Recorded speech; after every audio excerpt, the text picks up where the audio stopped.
KMIC നാടിന്റെ ചലനങ്ങൾ കൺമുന്നിൽ കാണാം, വാർത്താവിശേഷത്തിൻ ചെപ്പു തുറക്കാം. KMIC news.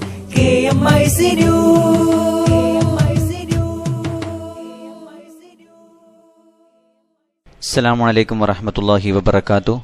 Kerala Malabar Islamic class room KMIC TV പ്രേക്ഷകർക്കും റേഡിയോ ശ്രോതാക്കൾക്കും KMIC ന്യൂസിലേക്ക് സ്വാഗതം. വാർത്തകൾ വായിക്കുന്നത് ജലീൽ മടവൂർ.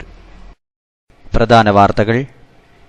100ഓളം വർഷങ്ങൾ പഴക്കമുള്ള കക്കോവ് ജുമുഅത്ത് പള്ളി ചേളാരി വിഭാഗം പൂട്ടിച്ചു. വർഗീയ ധ്രുവീകരണം ചെറുക്കാൻ അടിയന്തരമായി ഇടപെടണമെന്ന് കാന്തപുരം AP അബൂബക്കർ മുസ്ലിയാർ മുഖ്യമന്ത്രിയുമായി നടത്തിയ കൂടിക്കാഴ്ചയിലാണ് ഈ ആവശ്യമുന്നയിച്ചത്. വർഗീയതയെ ശക്തമായി നേരിടുമെന്ന് മുഖ്യമന്ത്രി പിണറായി വിജയൻ. P. ശ്രീരാമകൃഷ്ണൻ 14ാം കേരള നിയമസഭാ സ്പീക്കറായി തിരഞ്ഞെടുക്കപ്പെട്ടു. 46-നെതിരെ 92 വോട്ടുകൾ നേടിയാണ് വിജയം. തിരഞ്ഞെടുപ്പിൽ വിജയിച്ച് നിയമസഭയിൽ അംഗമായാൽ ലഭിക്കുന്നത് 39,500 രൂപ. വാർത്തകൾ വിശദമായി. വർഗീയ ധ്രുവീകരണം ആഴത്തിൽ വേരോടിക്കൊണ്ടിരിക്കുന്ന സാഹചര്യത്തിൽ ഇത് ചെറുക്കാൻ സംസ്ഥാന സർക്കാർ അടിയന്തരമായി ഇടപെടണമെന്ന് കേരള മുസ്ലിം ജമാഅത്ത് സംസ്ഥാന പ്രസിഡന്റ് കാന്തപുരം AP അബൂബക്കർ മുസ്ലിയാർ. ഭൂരിപക്ഷ ന്യൂനപക്ഷ വർഗീയതയെ ചെറുത്തുതോൽപ്പിക്കാൻ ഉചിതമായ ശ്രമങ്ങൾ വേണം.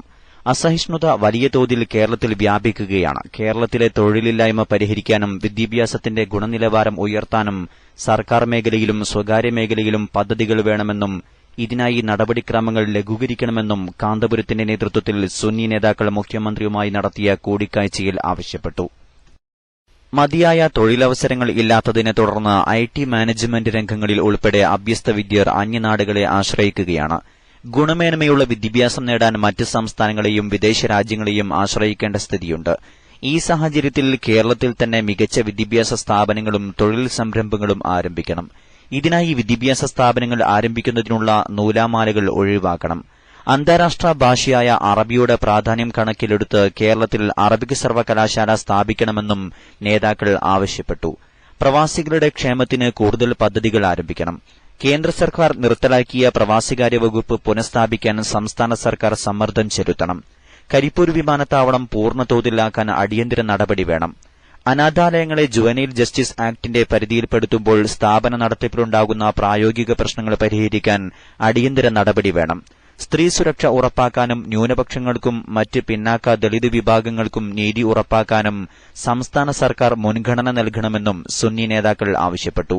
കേരള മുസ്ലിം ജമാഅത്ത് സംസ്ഥാന ജനറൽ സെക്രട്ടറി സയ്യിദ് ഇബ്രാഹിം ഖലീലുൽ ബുഖാരി, സംസ്ഥാന സെക്രട്ടറിമാരായ Vandoor Abdurahman Faizy, professor KMA Raheem, A. Saifuddeen Haji എന്നിവരും കൂടിക്കാഴ്ചയിൽ പങ്കെടുത്തു.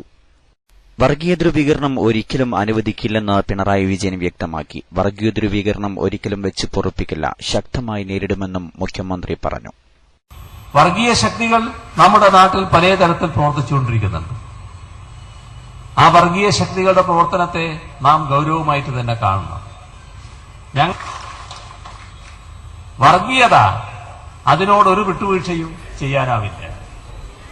ആ കാര്യം വ്യക്തമാക്കാൻ ആഗ്രഹിക്കുക. P. ശ്രീരാമകൃഷ്ണൻ 14ാം കേരള നിയമസഭയുടെ സ്പീക്കറായി തിരഞ്ഞെടുക്കപ്പെട്ടു. 46-നെതിരെ 92 വോട്ടുകൾ നേടിയാണ് വിജയം. UDF-ൽ നിന്ന് ചോർന്ന ഒരു വോട്ടും O. രാജഗോപാലിന്റെ വോട്ടും ശ്രീരാമകൃഷ്ണന് ലഭിച്ചു.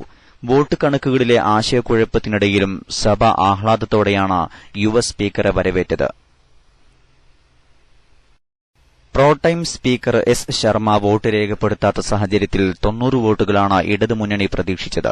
എല്ലാ അംഗങ്ങളും ക്രമമായി വോട്ട് ചെയ്തു. PC ജോർജ് വോട്ട് അസാധുവാക്കുന്നതും എല്ലാവരും കാണത്തന്നെയായിരുന്നു.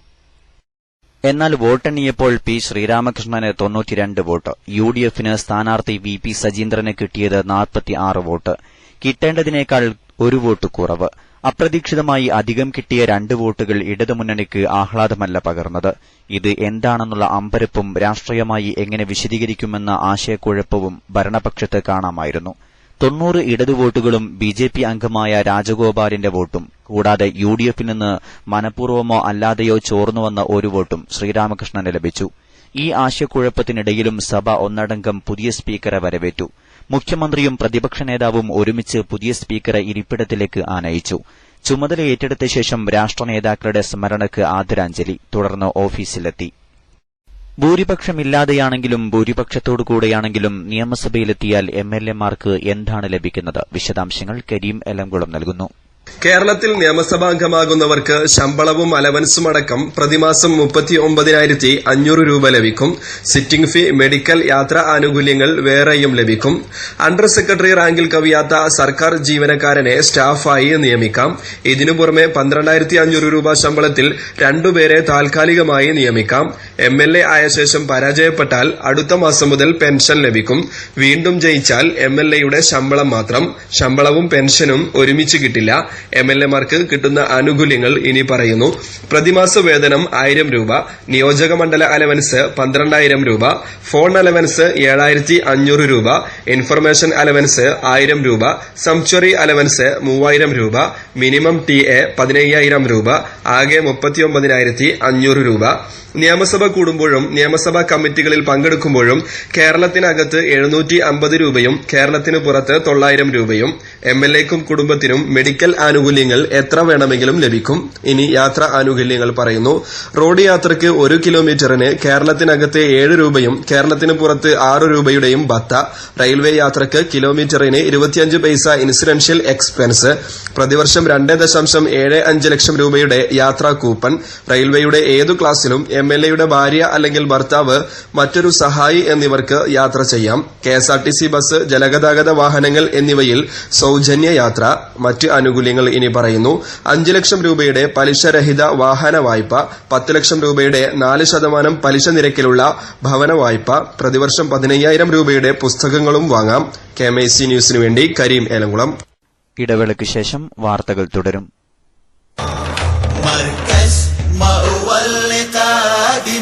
مركز رمز المكارم مركز مأوى القادم مركز رمز المكارم.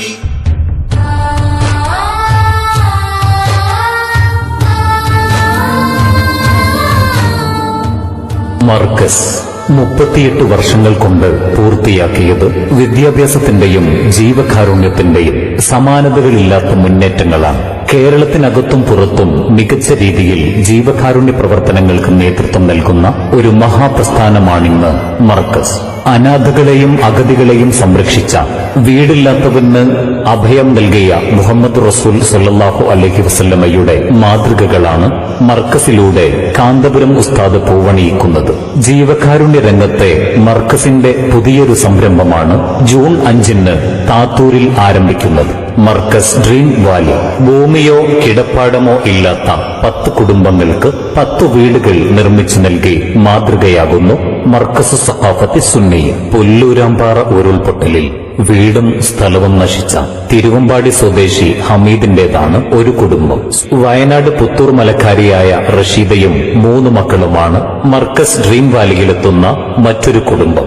ഭർത്താവ് മരിച്ച റഷീദയ്ക്ക് 3 കുട്ടികളാണുള്ളത്. തേയിലത്തോട്ടത്തിൽ പണിയെടുത്ത് കുടുംബം പോറ്റുന്ന ഇവർ വീടോ സ്ഥലമോ ഇല്ലാതെ പാടി എസ്റ്റേറ്റിൽ ദുരിതക്കയത്തിൽ ജീവിച്ചു വരികയാണ്. പുതിയ വീട്ടിലേക്കുള്ള മാറ്റം ഏറെ സന്തോഷത്തോടെ കാത്തിരിക്കുകയാണ് റഷീദയും. ഇത്തരത്തിൽ അഭയമില്ലാത്ത 10 കുടുംബങ്ങളാണ് മർക്കസിന്റെ തണലിൽ പുതുജീവിതത്തിനെത്തുന്നത്. റമളാനിനൊപ്പം വിരുന്നെത്തുന്ന പുതിയ വീട് ഈ കുടുംബങ്ങളെ ഏറെ ആഹ്ലാദഭരിതമാക്കുന്നു. താത്തൂർ മഹല്ല് ജമാഅത്തിന്റെ സഹകരണത്തോടു കൂടിയാണ് മർക്കസ് ഡ്രീം വാലി സംവിധാനിച്ചിരിക്കുന്നത്. ജൂലൈ 5-ന് പ്രമുഖ രാഷ്ട്രീയ സാംസ്കാരിക നേതാക്കളുടെ സാന്നിധ്യത്തിൽ കാന്തപുരം ഉസ്താദിന്റെ കാർമ്മികത്വത്തിൽ നടക്കുന്ന പ്രൗഢമായ ചടങ്ങിലേക്ക് ഓരോ മനുഷ്യസ്നേഹിയെയും ഞങ്ങൾ സ്വാഗതം ചെയ്യും.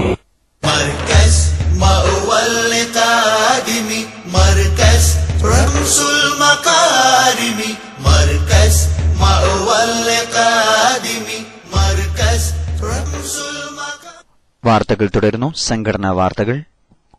കക്കോവിൽ ചേളാരി വിഭാഗം ജുമുഅത്ത് പള്ളി പൂട്ടിച്ചു. 100ഓളം വർഷങ്ങൾ പഴക്കമുള്ള കക്കോവ് ജുമുഅത്ത് പള്ളിയാണ് ചേളാരി വിഭാഗം പൂട്ടിച്ചത്. സംയുക്തമായി മുന്നോട്ട് കൊണ്ടുപോവാനുള്ള പൊതുജനത്തിന്റെയും തഹസിൽദാറിന്റെയും പോലീസിന്റെയും ആവശ്യങ്ങൾ അവഗണിച്ച് കാന്തപുരം വിഭാഗവുമായി ഒരു തരത്തിലുമുള്ള അനുരജ്ഞനത്തിനും തയ്യാറല്ലെന്ന് ചേളാരി വിഭാഗം നിലപാടെടുത്തതോടെ ഇന്ന് പോലീസ് കാവലിൽ ജുമുഅത്ത് പള്ളി അടഞ്ഞുകിടന്നു.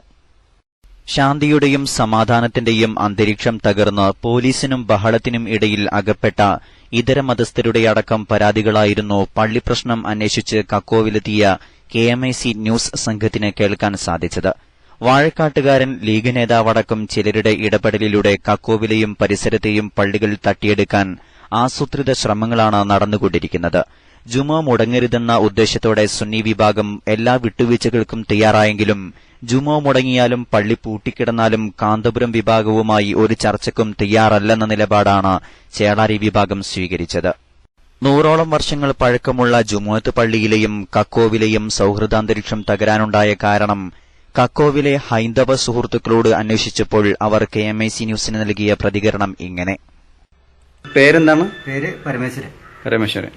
കക്കോ എന്ന് പറയുന്ന പ്രദേശത്ത് ജുമുഅത്ത് പള്ളി എല്ലാവർക്കും അറിയാവുന്ന 100ഓളം വർഷങ്ങൾ പഴക്കമുള്ള ഒരു ജുമുഅത്ത് പള്ളിയാണ്. ഈ പള്ളിയിൽ ഈ അടുത്ത 2 ആഴ്ചയായി പ്രശ്നങ്ങൾ ഉടലെടുത്തിരിക്കുകയാണ്. എന്താണ് പ്രശ്നങ്ങൾ ഉണ്ടാവാൻ കാരണം? ആരാണ് ഇതിന്റെ പിന്നിൽ? അതായത് ഇരു വിഭാഗങ്ങളും സംയുക്തമായിട്ട്, അതായത് ഇവിടെ EKAP എന്നുള്ളൊരു വിഭാഗങ്ങൾ, അതായത് മുൻപേ സൗഹാർദ്ദപരമായിട്ട് നിലനിന്ന് പ്രാർത്ഥിച്ചു വരുന്ന ഒരു പള്ളിയാണത്. ഇടക്കാലത്താണ് ഒരു വിഭാഗം മാത്രം അത് കയ്യേറിയാതെ, ഈ അടുത്ത കാലത്ത് ഇപ്പോൾ അടുത്ത സമയത്താണ് ഒരു വിഭാഗം മാത്രം കയ്യേറി നിൽക്കുന്നത്. അതിൽ EK വിഭാഗം എന്ന് പറയുന്ന ഒരു വിഭാഗമാണ് അത് കയ്യേറി ഉണ്ടായത്. അപ്പം മറ്റുള്ള ആൾക്കാർക്ക് കൂടി ഇത് വെച്ചാൽ അത് ഉണ്ടാകുന്നതോടൊപ്പം തന്നെ ഇവിടെ ഈ പുറത്തുള്ള ജനങ്ങൾക്ക് അടക്കം ഇതര മത വിഭാഗത്തിൽപ്പെട്ട ഞങ്ങളെ പോലത്തെ ആൾക്കാർക്കും പോലും ഇവിടെ നിൽക്കാൻ പറ്റാത്ത അവസ്ഥയിലേക്ക് നീങ്ങുകയാണ്. സൗഹാർദ്ദ അന്തരീക്ഷം നഷ്ടപ്പെട്ടിട്ടുണ്ട്. സത്യം അതാണ്, അന്തരീക്ഷം നഷ്ടപ്പെട്ടു. കാരണം ഇപ്പോൾ കഴിഞ്ഞ വെള്ളിയാഴ്ച ജുമുഅ നടക്കുന്ന ആ ടൈമിൽ പോലും ഇവിടെയുള്ള ഞങ്ങളെ പോലത്തെ ആൾക്കാർക്ക് അടി കിട്ടിയ പോലീസുകാരുടെ അടി വെറുതെ വാങ്ങിക്കുന്ന ഒരു സ്ഥിതിച്ചിട്ടുണ്ടായി. അത് ഉണ്ടാകേണ്ട ഒരു ആവശ്യമില്ല. പള്ളി കിടക്കുന്ന അവിടെയാണ് സമാധാനപരമായിട്ട് നിൽക്കുന്നതാണ്. ഞങ്ങളെപ്പോഴും അങ്ങനെ തന്നെ ആഗ്രഹിക്കുന്നത്. അപ്പം നല്ലൊരു രൂപത്തിൽ പോകുന്ന സ്ഥലമല്ല. ആരുടെ ഭാഗത്താണ് പ്രശ്നങ്ങളെന്ന് നിങ്ങൾ മനസ്സിലാക്കിയിരിക്കുന്നത്? ആരുടെ ഭാഗത്തെന്ന് വെച്ചാൽ EK വിഭാഗത്തിന്റെ ഒരു ഭാഗത്തു നിന്നാണ് ഒരു പ്രകോപനപരമായ കാര്യങ്ങൾ നീങ്ങിക്കൊണ്ടിരുന്നത്. അതാണ് ഇപ്പോൾ ഞങ്ങൾക്ക് മനസ്സിലാക്കാൻ കഴിയുന്നത്. അങ്ങനെയാണ് പെട്ടെന്നാണ് ഈ പ്രശ്നങ്ങൾ ഉണ്ടാകുന്നതും കാര്യങ്ങളും. കാരണം അത് ഒരു രണ്ടാളും ഒരുമിച്ച് നിൽക്കുന്ന വഴിയിൽ നിൽക്കുന്ന ഒരു പോലെ നിൽക്കുന്ന സമയത്ത് ഒരു പ്രത്യേക വിഭാഗം ഏറ്റെടുക്കുന്ന ഒരു രൂപത്തിലേക്ക് നീങ്ങാറുണ്ട്. അപ്പോൾ പ്രശ്നങ്ങൾ ഉണ്ടാക്കുന്നത് അവർ തന്നെയാണ് എന്നതാണ് നമ്മൾ മനസ്സിലാക്കുന്നത്. ഓക്കെ, നന്ദി.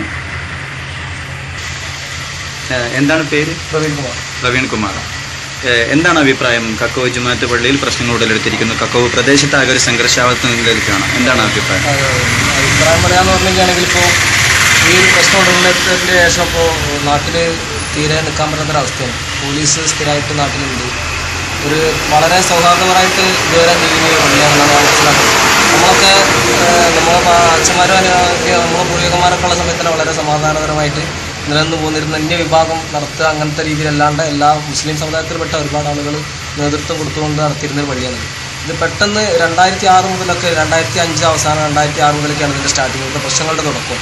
അതുവരെ വളരെ സൗഹാർദ്ദപരമായിട്ട് പോയിരുന്നൊരു വഴിയാണ്. ഇപ്പോൾ പെട്ടെന്നൊരു സംഘടനയുടെ തീരുമാനപ്രകാരം പിടിച്ചെടുക്കൽ പല സ്ഥലങ്ങളും നടക്കുന്നതാണ്. ഈ പഞ്ചായത്തിൻ്റെ പല മൂലകളിലും സംഭവം നടക്കുന്നുണ്ട്. ഇപ്പോൾ മൂളപ്പുറം എന്ന് പറഞ്ഞ സ്ഥലത്ത് ഇതേപോലെ തന്നെ നടക്കുന്നുണ്ട്. പള്ളി പിടിച്ചെടുക്കാൻ വേണ്ടിയിട്ട് ശ്രമം നടക്കുന്നുണ്ട്. അതുപോലെ ഇവിടെ കക്കോവിൽ, ഇങ്ങനെ പല സ്ഥലങ്ങളായിട്ട് ഞങ്ങൾക്ക് ഇതിപ്പോൾ ഞാൻ മനസ്സിലാക്കുന്ന EK വിഭാഗം എന്ന് പറഞ്ഞ ഒരു വിഭാഗമാണ് ഇതിന് പിറകിലെന്നാണ് ഞങ്ങൾ മനസ്സിലാക്കുന്നത്.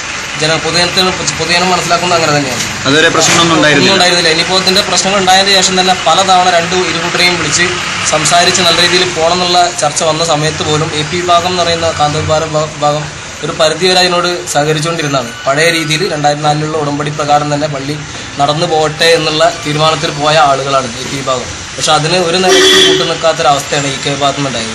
ഒരു തരത്തിലും ഈ അഗ്രിമെന്റിനോട് യോജിച്ച് പോകാൻ കഴിയില്ല. അവർക്ക് സ്വന്തമായിട്ട് തന്നെ നടക്കണം എന്നുള്ള രീതിയിലേക്ക് കാര്യങ്ങൾ വന്നതാണ് ഇപ്പോൾ നാട്ടിലിവിടെ ഉണ്ടായ പ്രശ്നങ്ങൾക്കെല്ലാം കാരണം എന്നാണ് ഞങ്ങൾ മനസ്സിലാക്കുന്നത്. പ്രദേശം പോലീസിന്റെ നിരീക്ഷണത്തിലാണ്. ഇന്നലെ രാത്രി പോലും ഇവിടെ സംഭവങ്ങൾ നടന്നിട്ടുണ്ട്. ഇന്നലെ രാത്രി പോലും പോലീസ് അതിന് കഴിഞ്ഞ വെള്ളിയാഴ്ച ഇവിടെ ജുമുഅ മുടങ്ങുന്ന രീതിയിൽ കാര്യങ്ങളെത്തി. നാട്ടിലുള്ള വേറെ മതസ്ഥർക്ക് ഒരു പോലീസ് ചെയ്യുന്ന അടിയിട്ടുന്ന അവസ്ഥ ഉണ്ടായി. എല്ലാ സംഭവങ്ങളും ഉണ്ടായിട്ടുണ്ട്. കുറേ ദിവസമായിട്ട് ഒരു സംഘർഷം നിലനിൽക്കുന്ന രീതിയിൽ തന്നെയാണ് കാര്യങ്ങൾ പോകുന്നത്. ഓക്കെ, നന്ദി. എന്താണ് പേര്? ഷബീർ. എന്താണ് കക്കോവിൽ ഉണ്ടായ സംഭവങ്ങളെ കുറിച്ച് എന്താണ് അഭിപ്രായം? ഇപ്പം പറയുകയാണെങ്കിൽ ഇവര് തമ്മിൽ AP ഒക്കെ ഇങ്ങനെ കൊണ്ടുപോകണം. രണ്ടു കൂട്ടരും സംയുക്തമായിട്ട് കൊണ്ടുപോകുന്ന ഒരു പള്ളിയാണിത്. ഇത് പെട്ടെന്ന് ഇവര് നമ്മൾ അറിഞ്ഞ ഇത് എന്ന് പറഞ്ഞാല് AK വിഭാഗം ഓരോ പേരിലേക്ക് കുറച്ച് വർഷത്തെ രജിസ്ട്രേഷൻ ഓരോ പേരിലേക്കാണ്ട് ചെയ്തതിന് ശേഷമാണ് ഈ പ്രശ്നങ്ങളൊക്കെ ഉണ്ടാവണമെന്ന് നമ്മൾ അറിഞ്ഞത്. അതിന് ശേഷം ഇപ്പോൾ ഒരുപാട് പ്രശ്നങ്ങളും അങ്ങാടിയിൽ പറഞ്ഞ പോലീസുകാർ വരും. എല്ലാ വെള്ളിയാഴ്ചയും ജുമ നടക്കണമെന്നുണ്ടെങ്കിൽ പോലീസുകാരെ കാവല് വേണം. സമാധാനാന്തരീക്ഷം ഇല്ല. പിന്നെ ജുമ നടക്കണം, പോലീസുകാർ വരണം. വന്നില്ലെങ്കിൽ അവിടെ അടിപിടി, ആ അടിപിടി അങ്ങാടിയിലേക്ക് വരെ എത്തുന്നുണ്ട്. സാധാരണക്കാരെ ഇതിലില്ലാത്തവരും എല്ലാവരും ഇതിൽ പെടുന്നുണ്ട്. എല്ലാം അതിനൊക്കെ കാരണക്കാരായി കാണുന്നത് EK-കാരായി. കക്കോവിലെ പരമേശ്വരനും പ്രവീൺ കുമാറിനും സബീഷിനും പൊതുജനങ്ങൾക്കും മറ്റ് ഇതര മതസ്ഥർക്കും പറയാനുള്ളത് പ്രശ്നങ്ങളുണ്ടാക്കി ജുമുഅ മുടക്കി പള്ളി പൂട്ടിച്ച കക്കോവിലെ സമാധാനാന്തരീക്ഷം തകർത്ത ചേളാരി വിഭാഗത്തെക്കുറിച്ച് തന്നെയാണ്. ജുമുഅത്ത് പള്ളി മാത്രമല്ല, ഇരുവിഭാഗവും നടത്തുന്ന മദ്രസകളും ചേളാരി വിഭാഗത്തിന്റെ ഹീനശ്രമത്തിന്റെ ഫലമായി അടക്കപ്പെട്ടിരിക്കുകയാണ്. പള്ളിയും മദ്രസകളും പൂട്ടപ്പെടാനുണ്ടായ സംഭവ വികാസങ്ങളെക്കുറിച്ച് SYS Pulikkal zone secretary Usman master പ്രതികരിക്കുന്നു. കക്കോവ് ജുമുഅത്ത് പള്ളിയിൽ ഇന്നും പള്ളി പൂട്ടിയിരിക്കുന്നു. എന്താണ് പൂട്ടാനുണ്ടായ സാഹചര്യം? ഇവിടെ ഇരുവിഭാഗം സുന്നികളും സംയുക്തമായിട്ട് നടന്നു വരുന്ന, സൗഹാർദ്ദപരമായിട്ട് നടന്നു വരുന്ന മഹലാണ് കക്കോ മഹല്. ഇവിടെ ചേളാരി വിഭാഗം സംസ്ഥക്കാരുടെ ഒരു പിടിവാശിയാണ് ഇന്ന് പള്ളി പൂട്ടുന്നതിലേക്ക് എത്തിച്ചിട്ടുള്ളത്. പലവട്ടം ചർച്ചകൾ നടന്നെങ്കിലും തഹസിൽദാരുടെ നേതൃത്വത്തിൽ വരെ ചർച്ച നടന്നു. എന്നിട്ടും ഇരുവിഭാഗവും ഖുത്ബ മാറി മാറി നിർവഹിക്കണമെന്ന ഒരാവശ്യം, അത് തഹസിൽദാർ വെച്ച നിർദ്ദേശം പോലും ചേളാരി സംസ്ഥ വിഭാഗം തള്ളുകയായിരുന്നു. അവരുടെ പിടിവാശിയാണ് അത്. നമ്മളെ വിഭാഗം അത് വിട്ടുവീഴ്ചക്ക് പരമാവധി തയ്യാറായിട്ടും അത് അംഗീകരിക്കാൻ ആരും തയ്യാറായില്ല എന്നുള്ളതാണ്. അങ്ങനെയാണ് പള്ളി കൂട്ടുന്നതിലേക്ക് നയിച്ചത്. എന്താണ് ചേളാരി വിഭാഗത്തിന്റെ ആവശ്യം? അവർക്ക് പൂർണ്ണമായും അധികാരത്തോടു കൂടി ജുമ കാര്യങ്ങളും എല്ലാ കാര്യങ്ങളും നടത്താൻ വേണ്ടി വിട്ടുകൊടുക്കണമെന്നാണ് അവർ പറയുന്നത്. പൂർണ്ണമായി എന്ന് പറയുമ്പോൾ എത്ര കാലത്തേക്കാണെന്ന പരിധിയുണ്ടോ? അവർ ചുരുങ്ങിയത് 2 വർഷത്തേക്ക് പൂർണ്ണമായും അവർക്ക് നൽകണമെന്നാണ് ആവശ്യപ്പെട്ടുകൊണ്ടിരിക്കുന്നത്. ഖുതുബയും മറ്റുള്ള കാര്യങ്ങളൊക്കെ തന്നെ, പള്ളിയിലെ ഇമാമത്തും ദർസും എല്ലാ കാര്യങ്ങളും പൂർണ്ണമായിട്ട് കൊടുക്കണം. 2004 വീണ്ടും സംഘർഷം ഉണ്ടായ സമയത്ത് മധ്യസ്ഥന്മാർ ഇടപെട്ടു. അങ്ങനെയാണ് അന്ന് MLA ആയ മമ്മുണ്ണി ഹാജിയുടെ നേതൃത്വത്തിലൊക്കെ ഒരു അനുരഞ്ജന ശ്രമവും ഒരു മധ്യസ്ഥ തീരുമാനം കരാറും എഴുതി ഡിവൈഎസ്പിയുടെ മുൻപാകെ ഒപ്പിട്ടതും ഇരുവിഭാഗവും സഹകരിച്ചുകൊണ്ട് നടന്നു. 2004 മുതൽ ഇതുവരെ അങ്ങനെ നടന്നു വരികയാണ്. ഈ കഴിഞ്ഞ വർഷം എന്തുണ്ടായെന്ന് വെച്ചാൽ, കഴിഞ്ഞ വർഷം EK വിഭാഗം കുറച്ച് വർഷങ്ങളായിട്ട്, ഏകദേശം 29 വർഷങ്ങളായിട്ട് സൊസൈറ്റി രജിസ്ട്രേഷൻ ആക്ട് പ്രകാരം പുതുക്കാതിരുന്ന കമ്മിറ്റിയുടെ രജിസ്ട്രേഷൻ കള്ളത്തരത്തിലൂടെ വ്യാജമായി ഏകപക്ഷീയമായിട്ട് കൊണ്ടുപോയി പുതുക്കുക ചെയ്തത്.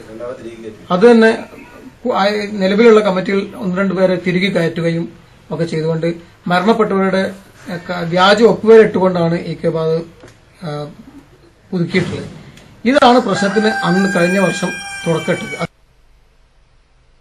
അതുവരെ സമാധാനപരമായിട്ട് കാര്യങ്ങൾ നടന്നു പോകുന്നത്. അവിടെ നിന്ന് ഇങ്ങോട്ട് അവർ ഈ 2004 ഉണ്ടായിരുന്ന അഗ്രിമെന്റ് ലംഘിച്ചുകൊണ്ടാണ് കാര്യങ്ങൾ നടന്നു പോകുന്നത്. കക്കോവ് മഹല് സംരക്ഷണ സമിതി ചെയർമാനും ചർച്ചകളിൽ പങ്കെടുത്ത ആളുമായ കുഞ്ഞാലി പ്രതികരിക്കുന്നു. DYSP വെച്ച 2004 അഗ്രിമെന്റ് ഇവർ 2 കൂട്ടർ സമ്മതിച്ച് പത്രങ്ങൾ എഴുതി അഗ്രിമെന്റ് പേപ്പറിൽ ഒരു വെറും വെള്ളക്കളാസ് അഗ്രിമെന്റ് പേപ്പർ ഉപയോഗിച്ച് വാല്യൂ ഉള്ള പേപ്പർ ഉപയോഗിച്ചുകൊണ്ട് എഴുതി മദ്രസ AP വിഭാഗത്തിനും EK വിഭാഗത്തിനും രണ്ടും വെവ്വേറാക്കി സ്ഥലങ്ങളും എല്ലാം വ്യത്യാസപ്പെടുത്തി എഴുതി അതിന് പ്രത്യേക പട്ടികകളും കൊടുത്തിട്ടുണ്ട്. അത് പ്രകാരം 2 കൂട്ടരും കൈവശം വെച്ച് പോരുന്നതാണ്. അവരുടെ മുത്താലിമീങ്ങളും മദ്രസ വിദ്യാർത്ഥികളും മുസ്ലിംമാരും അവരെ നടത്തുന്നു, അവർ ശമ്പളം കൊടുക്കുന്നു. ഇതിൽ ഇപ്പുറം തന്നെ AP വിഭാഗത്തിന്റെ അവർ കൊടുക്കുന്നു. 2 സിലബസും 2 സിലബസായിട്ട് പഠിച്ചുകൊണ്ടിരിക്കുന്നതാണ്. അത്രയ്ക്കും കണ്ടീഷനായിട്ട് പോരുന്ന സ്ഥലത്താണ് ഇപ്പോൾ. ഏതായാലും ഇന്ന് പള്ളി അവരുടെ നേതൃത്വത്തിൽ അടച്ചുപൂട്ടിയിരിക്കുന്നു. ഇനി പൂർണ്ണ ഉത്തരവാദിത്തം SKSSFന്റെ പൂർണ്ണ ഉത്തരവാദിത്തമാണ്. അവരുടെ പിടിവാശി മൂലമാണ് അടച്ചുപൂട്ടിയിരിക്കുന്നത്. ഇനി എന്താണ് മറ്റൊരു ചർച്ചകൾക്കായോ അല്ലെങ്കിൽ മറ്റെന്തെങ്കിലും തീരുമാനങ്ങൾക്ക് ശേഷം അത് തുറക്കും എന്നൊരു എപ്പോഴും തുറന്ന വാതില. ഞങ്ങൾക്ക് പറയാനുള്ള തുല്യ അവകാശ നീതി വേണം. കാരണം ഞങ്ങൾ ഇവിടെ ഉണ്ടായിരുന്ന 500ഓളം വീട്ടുകാരുള്ള 250ഓളം വീട്ടുകാർ അവരും നമ്മളുള്ളതാണ്. അത് തമ്മിൽ പരസ്പരം കാണുന്ന ആൾക്കാരുമാണ്. അത് കാണും വേണം. അപ്പൊ ആ നിലക്ക് 2 കൂട്ടർക്കും ഈ 2004 അഗ്രിമെന്റ് വളരെ കണ്ടീഷനായിട്ട് പോകാൻ പറ്റിയ അഗ്രിമെന്റ് ആണ്. കാരണം ഞാൻ അണ്ടിയാണോ മാങ്ങയാണോ മൂത്തെന്ന് പറയാനില്ല. കാരണം 2 വർഷം പ്രസിഡന്റായി നിൽക്കുമ്പോൾ 2 വർഷം സെക്രട്ടറി സ്ഥാനത്താണ്. അതേ രീതിയിൽ കമ്മിറ്റി മാറുന്നു, അതേ രീതിയിൽ വരവ് ചെലവ് എല്ലാം ഉപയോഗിച്ചു പോകുന്നു. പിന്നീട് ഉണ്ടായ ഒരു ഇതെന്ന് പറഞ്ഞാൽ എസ്കെന്റെ മാത്രമായിട്ട് പള്ളി ഉപയോഗിക്കണം എന്നുള്ളതാണ്. അത് ഞങ്ങളായിട്ട് പറ്റില്ല എന്നുള്ളത് പോലീസ് സ്റ്റേഷനിലും മറ്റുള്ള രീതിയിൽ ഡിവൈഎസ്പിന്റെ അടുത്ത് വളരെ അത് നിഷ്പക്ഷ മതികൾക്ക് വരെ അത് വിലയിരുത്താൻ പറ്റുന്ന കാര്യമാണ്. രണ്ടു കൂട്ടരും ഉണ്ടാവുന്ന മഹലിൽ അതുണ്ട്, എല്ലാവരും ഉണ്ടായിട്ടുണ്ട്. ഇവിടെ ജനങ്ങൾക്ക് പൊതുജനങ്ങൾക്കും അറിയാം, അപ്പോൾ മറ്റുള്ള ഇതര സമുദായക്കാർക്കും അറിയാൻ പറ്റും ഈ കാര്യങ്ങൾ ഇങ്ങനെ മുന്നോട്ട് പോയി കൊടുക്കലാണ്. ഇവര് പറയുന്നത് എന്തെന്ന് വെച്ചാൽ ഇവര് പറഞ്ഞാൽ ഏച്ചുകൂട്ടിയത് ഇനി ശരിയാവില്ല, അത് മുഴച്ചു നിൽക്കുന്നതാണ് ഇവര് ഇതിൽപ്പെട്ട കുറച്ച് ആളുകൾ പറഞ്ഞിട്ടുണ്ട്. എസ്കെ മാത്രം തലക്ക് മുത്ത പറഞ്ഞ് മുഴച്ചു നിൽക്കുന്നു പറഞ്ഞിട്ടുണ്ട്. അതുകൊണ്ട് ഞങ്ങൾ AP വിഭാഗമായിട്ടുള്ള ആൾക്കാരുമായിട്ട് യാതൊരു ഇതുമില്ല എന്നാണ് അവരിപ്പോ തീർത്ത് പറഞ്ഞത്. പൂർണ്ണാധികാരം അവർക്ക് തന്നെ അവർക്ക് കിട്ടണം എന്നാണ് പൂർണ്ണമായിട്ടും. AP വിഭാഗത്തിന്റെ ഒന്നും ആ പള്ളിയിൽ നടക്കരുത്. അത് ഞങ്ങൾ എന്ത് വില കൊടുത്തും ഞങ്ങൾ തടയുന്നു. പള്ളി പിടിച്ചെടുക്കാൻ ചേളാരി വിഭാഗം ഏതുവഴിയും സ്വീകരിക്കും എന്ന രീതിയായിരുന്നു കഴിഞ്ഞ വെള്ളിയാഴ്ച ജുമുഅ സമയത്ത് നടന്ന ഗുണ്ടാ വിളയാട്ടം. ദൃശ്യത്തിൽ കാണുന്നത് ലീഗ് ചേളാരി ഗുണ്ടകൾ അക്രമത്തിനായി ഉപയോഗിച്ച ആയുധം അഥവാ തൊണ്ടി മുതൽ വാർപ്പ് കമ്പിയിൽ ആണി ബെൽഡ് ചെയ്ത് കയ്യിൽ ഒളിപ്പിച്ച് ആക്രമിക്കാനുള്ള ആയുധം, കൂടാതെ മുളകുപൊടി സ്പ്രേ തുടങ്ങി നിരവധി മാരക ആയുധങ്ങളാണ് അക്രമത്തിനായി ചേളാരി വിഭാഗം ഉപയോഗിച്ചത്. കള്ള രജിസ്റ്റർ ഉണ്ടാക്കിയും അക്രമം നടത്തിയും മഹല്ല് പിടിച്ചെടുക്കാൻ ചേളാരി വിഭാഗത്തെ പ്രേരിപ്പിക്കുന്നത് മറ്റൊന്നുമല്ല, ചേളാരി നേതാവിന്റെ പരസ്യ ആഹ്വാനം തന്നെയാണ്. എന്നതുപോലെ നമ്മൾ ഇവിടെ വെച്ച് സമൂഹത്തോട് പറയുന്നു, മഹല്ല് ഭാരവാഹികൾ ഇവിടെ ഉണ്ടാകും, ഉത്തരവാദപ്പെട്ട സ്ഥാപന ഭാരവാഹികൾ, ഉത്തരവാദപ്പെട്ട രാഷ്ട്രീയ നേതാക്കൾ, ബന്ധപ്പെട്ടവരൊക്കെ ഉണ്ടാകും. കളവും വഞ്ചനയും നടത്തി സമൂഹത്തിൽ വിശ്വാസ്യത നഷ്ടപ്പെട്ടിരിക്കുന്ന ആളുകളെ നിങ്ങൾ തിരിച്ചുപോയി നിങ്ങളുടെ മഹല്ലത്തിൽ നിന്നും പടിയടച്ച് പിണ്ടം വെക്കാനുള്ള പ്രവർത്തനം ആരംഭിക്കാനായിരിക്കുന്നു. നഷ്ടപ്പെട്ടിരിക്കുന്ന ആളുകളെ നിങ്ങൾ തിരിച്ചുപോയി നിങ്ങളുടെ മഹല്ലത്തിൽ നിന്നും പടിയടച്ച് പിണ്ടം വെക്കാനുള്ള പ്രവർത്തനം ആരംഭിക്കാനായിരിക്കുന്നു എന്നുകൂടി ആളുകളെ നിങ്ങൾ തിരിച്ചുപോയി നിങ്ങളുടെ മഹല്ലത്തിൽ നിന്നും പടിയടച്ച് പിണ്ടം വെക്കാനുള്ള പ്രവർത്തനം ആരംഭിക്കാനായിരിക്കുന്നു എന്നുകൂടി ആളുകളെ. മഹല്ലുകളിൽ നിന്ന് എതിർവിഭാഗത്തെ പടിയടച്ച് പിണ്ടം വെക്കാനുള്ള സമ്പത് പൂക്കോട്ടൂരിന്റെ പരസ്യ ആഹ്വാനമാണിത്. അവസാനമായി പ്രധാന വാർത്തകൾ ഒരിക്കൽ കൂടി. 100ഓളം വർഷങ്ങൾ പഴക്കമുള്ള കക്കോവ് ജുമുഅത്ത് പള്ളി ചേളാരി വിഭാഗം പൂട്ടിച്ചു. വർഗീയ ധ്രുവീകരണം ചെറുക്കാൻ അടിയന്തരമായി ഇടപെടണമെന്ന് കാന്തപുരം AP അബൂബക്കർ മുസ്ലിയാർ മുഖ്യമന്ത്രിയുമായി നടത്തിയ കൂടിക്കാഴ്ചയിലാണ് ഈ ആവശ്യമുന്നയിച്ചത്. വർഗീയതയെ ശക്തമായി നേരിടുമെന്ന് മുഖ്യമന്ത്രി പിണറായി വിജയൻ. P. ശ്രീരാമകൃഷ്ണൻ 14ാം കേരള നിയമസഭാ സ്പീക്കറായി തിരഞ്ഞെടുക്കപ്പെട്ടു. 46-നെതിരെ 92 വോട്ടുകൾ നേടിയാണ് വിജയം. തിരഞ്ഞെടുപ്പിൽ വിജയിച്ച് നിയമസഭയിൽ അംഗമായാൽ ലഭിക്കുന്നത് 39,500 രൂപ. ഇതോടെ KMIC ന്യൂസ് ബുള്ളറ്റിൻ സമാപിക്കുന്നു. അടുത്ത ന്യൂസ് ബുള്ളറ്റിൻ സൗദി സമയം രാത്രി 10:30, തുടർന്ന് നാളെ വൈകിട്ട് ഇന്ത്യൻ സമയം 7 മണിക്ക്. ന്യൂസുകൾ അയക്കേണ്ട വിലാസം KMIC News Time @gmail.com. അസ്സലാമു അലൈക്കും വറഹ്മത്തുള്ളാഹി വബറകാതുഹു.